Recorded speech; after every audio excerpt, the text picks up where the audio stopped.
Hello and welcome. It's time for Atomic Radio Hour, episode 351, Post-Nuclear Podcast. How are you? It's me, Vince, your host. I hope you're well. You look great as usual. What's new? What's going on? What's happening? You ever hit a point where you feel like everything being made currently is for you? I know it's kind of dystopian to sit there and only ever talk about, which, whoa, what a surprise, dystopian things to talk about. Before I even get into this, shout out to the Patreon, link in the description below. Check it out if you like the show. A bunch of links in the description as well, whatever. It's dystopian to only talk about products. I'm not dumb, I know that. But, you know, in a world where the only thing that is available for a decent price is entertainment, it seems like the thing that I look for. And it just seems like this year, everything, well, maybe not even this year, but just like the events that have been transpiring, it just seems like everything's been made for me in a weird way, which maybe that just means it's working. Maybe the propaganda's just working. But Kyle sent me something today about how they're putting Sonic in Fortnite. And it's not even that there's a Sonic skin. It's just like the car's wheels and like a car that you can drive around. And it's one of those things of like, I can't even be upset. It's such a me thing to have wanted. Oh, look, here's Sonic. Godzilla is in Fortnite. A new skate game came out, and it's pretty decent. Not gonna lie, it feels a little hollow. And I don't know if that's because it's made by EA or if it's a live service game, but it feels a little hollow in the sense of like, Skate 1 very much felt like a representation of what skate culture was at the time. Skate 2 even more so. And 3 felt like a representation of like borderline mainstream skate culture. The skate games are games that I remember my friends that I didn't play video games with, but played video games. It was something we could talk about. Like my friends that weren't playing Fallout or Borderlands or Fable were playing Skate and Grand Theft Auto, and all of my friends that like played video games, not just like recreation, but even though it is recreation, like, you know, the nerds, the losers. You know, I didn't know how to talk to women then. I barely know how to do it now, but I was playing video games. Shit like that. That all felt like like those games were just something special about like that era. And those skate games distilled what it felt like. And I've never skated. I have a very hard time understanding frontside, backside. I don't know why my brain just doesn't comprehend it. But, those games felt like, they didn't feel like an appropriation of skate culture. They didn't feel like, oh, hey, my niece really likes this or whatever, and then here it is. It was very much this is what skate culture feels like. And this game kind of feels like a corpo. It's fun, don't get me wrong. It's a little snappier than the other skate games. Like, you kind of like magnetize to rails. But there's little things, like the technology allows you to just kind of do a kickflip and slam down, or do an ollie. I'm more of a nollie fella myself, but like do it and come right back down. There's stuff like that. I don't like that I don't have, I just don't like that I don't have access to a real customizable wardrobe and I have to buy everything or unlock everything.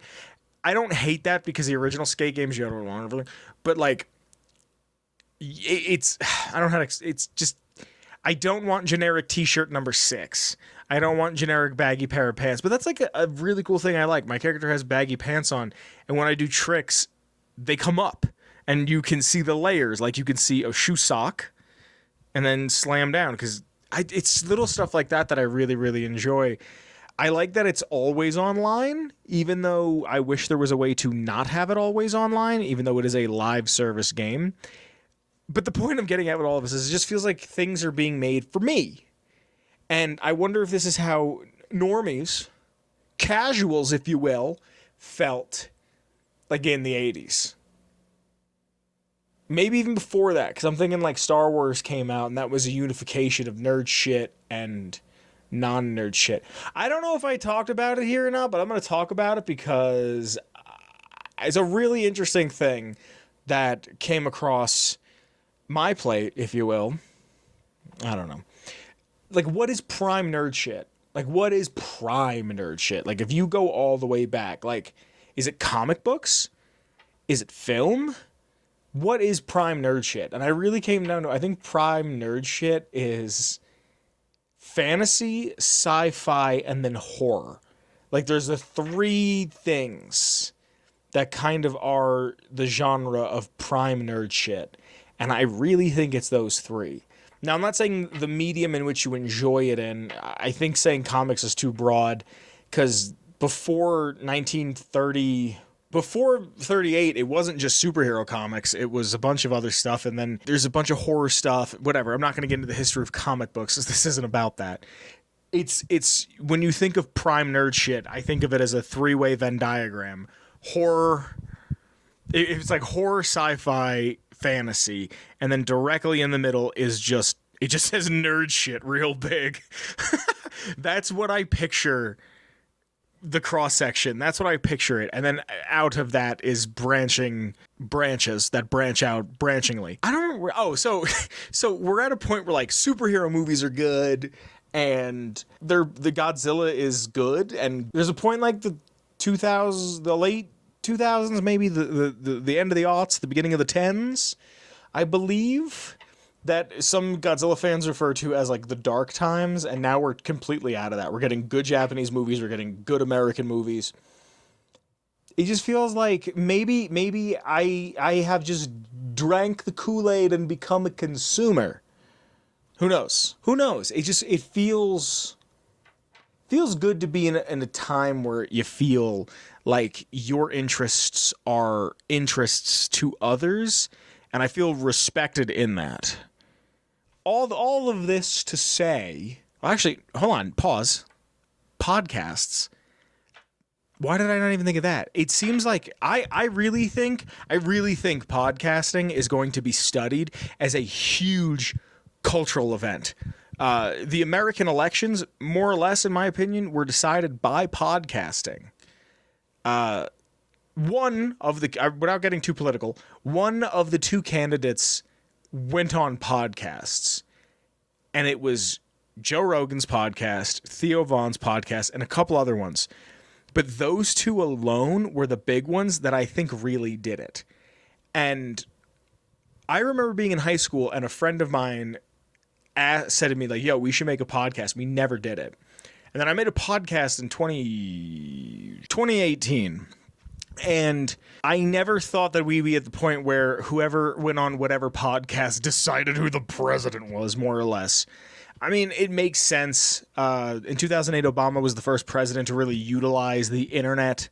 And that was a big reason why he probably won. But also, everything is cyclical, and we're just back to radio plays and talk radio. And I've always liked both of those things, and now we're at the 20s again. Let's get into this week's lore. Before I can get into this week's lore, I want to give a quick shout out again to the Patreon, because the Patreon, the show continues to grow and get better. And like I'm going to talk a little bit at the end of the episode, there's a small change that's going to be happening. But these folks, these fine, great, magnificent, fabulous, other adjective folks, are the best. And because of them, the show continues to grow and get better. And there's some people I have to thank for keeping the lights on around these parts. And starting at the top, I have to thank the OG Noah. Thank you, Noah. After Noah, I have to thank Mellow Milhouse. Thank you to Mellow Milhouse. After Mellow Milhouse, I have to thank Danish Hound Dog. Thank you to Danish Hound Dog. After Danish Hound Dog, I have to thank Brotherhood Outcast. Thank you to Brotherhood Outcast. And last but certainly not least, I have to thank Willy DuWitt. Thank you to Willy DuWitt. Check out the Patreon if you get a chance. Bunch of perks, bunch of tiers. Check it on out. Might be some changes coming soon. I'll let you know real quick, real fast, real soon. I love you. And now to this week's lore So this week, I got some stuff coming up, which I'm going to talk about in segment 3. So I needed something a little fun, a little fresh. There's 2 things that I put in the Patreon to see what you guys would want to hear. One of them I think I might have done already, and I just don't have any lore anywhere of it, and I can't find the episode that it's from. And the other one's one that I've wanted to do for a while for several reasons. So if you want to hear any lore, and I mean any lore whatsoever from the Fallout series, the games, the one comic book we have, the TV show, anything, check out the Patreon, because even at the $1 tier, your voice is heard every single week when I ask a poll question of what you want to hear. And also, if you just want to hear something, Patreon, just leave a comment on really anything, especially if it's recent, and I'm going to see it. And maybe it'll get picked for this week's lore. So, by way of the Ghoulman Entertainment Patreon, I bring to you the lore on Gustavo from Fallout 3. Gustavo, someone that I've wanted to talk about for a while because they're someone who you would think would be more important. They're not a big name character, but they're a guard. They're the security for Tenpenny Tower. The head, the chief security agent person, man.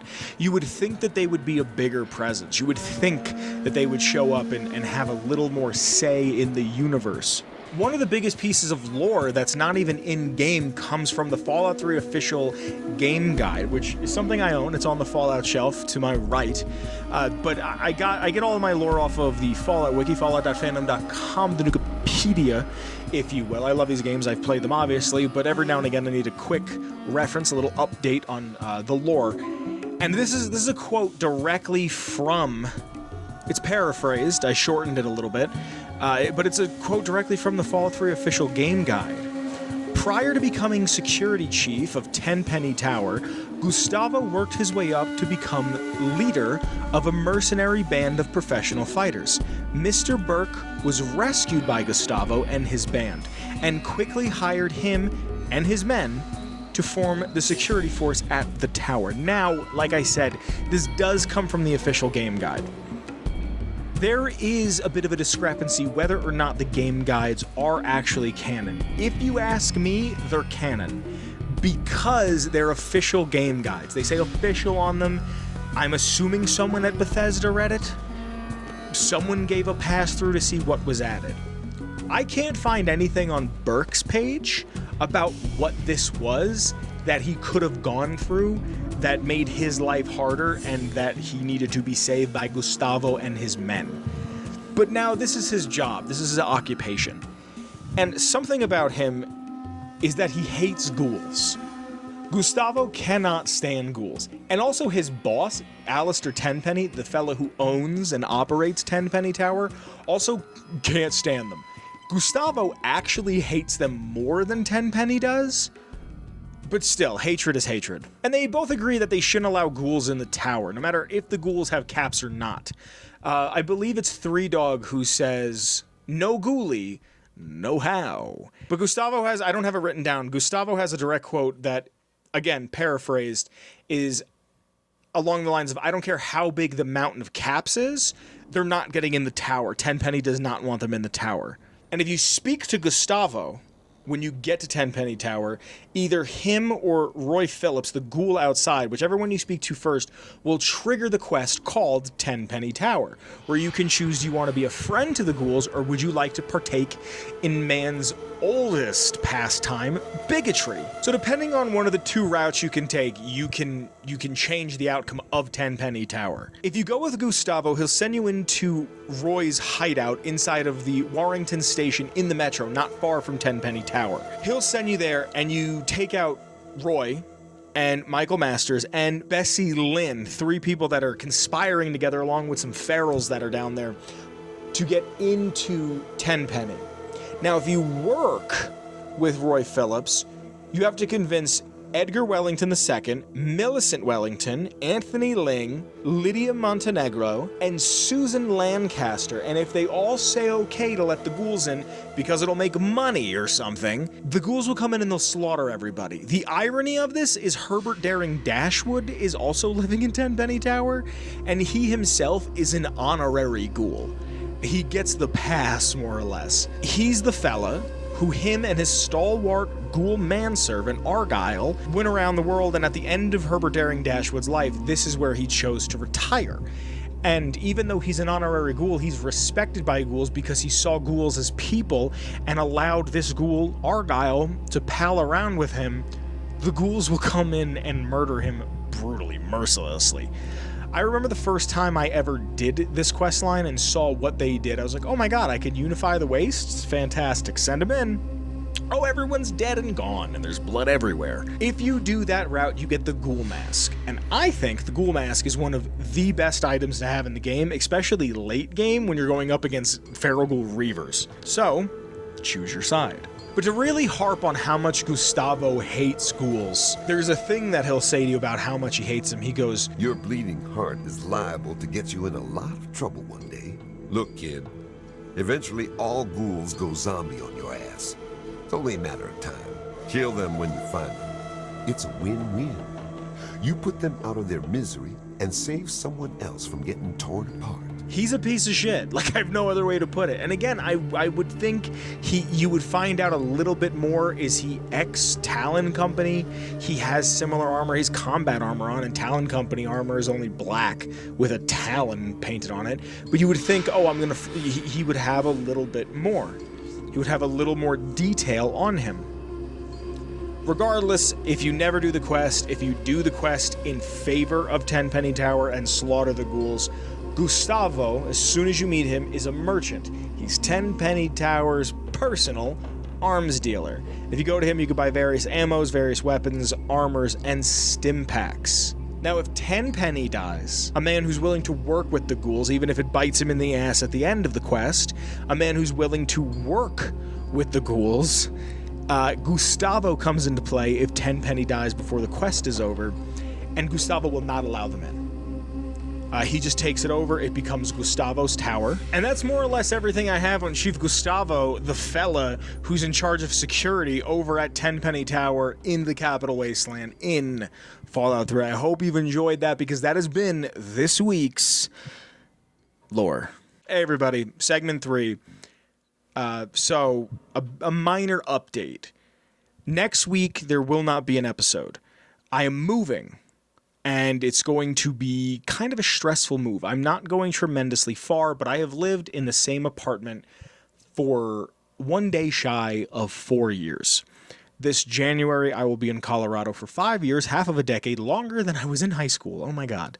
And I'm moving to a nicer apartment, but I have a lot of things that I have to move. When I moved out here, oh my God. If you actually watch that one episode, I believe it's called Two Friends Talk for the Last Time, which seems a little melodramatic even for me. It's episode 199. It is called Two Friends Talk for the Last Time. I really recommend that episode, 199. I forgot that was that, but in that episode I talk about the things that I'm moving and like how I moved everything from one side of the country to a little more than the middle of the country, and I have more stuff. I've been pretty much I went from the apartment that I moved into to this apartment that I'm in, and I've been here for pretty much 4 years. So I have more stuff, and it's one of those things where I have to move these things, and it's been a little more stressful than I would like. Also, I have a new job, because when it rains, it pours. I have a new job, and because of that, I am now working a different schedule. So sometimes the episodes are going to be Wednesdays or Thursdays. I did tell them my schedule kind of rotates, and I did tell them that I really needed Wednesday or Thursday off. If the episodes start coming out on Thursday, if the episodes start getting recorded on Thursday, I still want to have them out Saturday, Sunday-ish, and no later than Sunday. If I can get them out on Saturday, perfect. Sunday is like a last resort type beat, but I will be moving, and I have to get my internet changed over. I have to move a bunch of accounts. I have to do a bunch of things. So there will not be an episode. Actually, I'm going to edit this episode. And hopefully it'll be out on time on Saturday, if not Sunday. And I am then just going to tear the computer down and put it in a box. Put it in the box that the computer case was in. And it's just, that's it. Like, until I move into my new place, that's where the computer will be. So I don't think I'll be gone 2 weeks. I really don't. I don't want to be. But who knows? I would like for it to be a 1 week thing.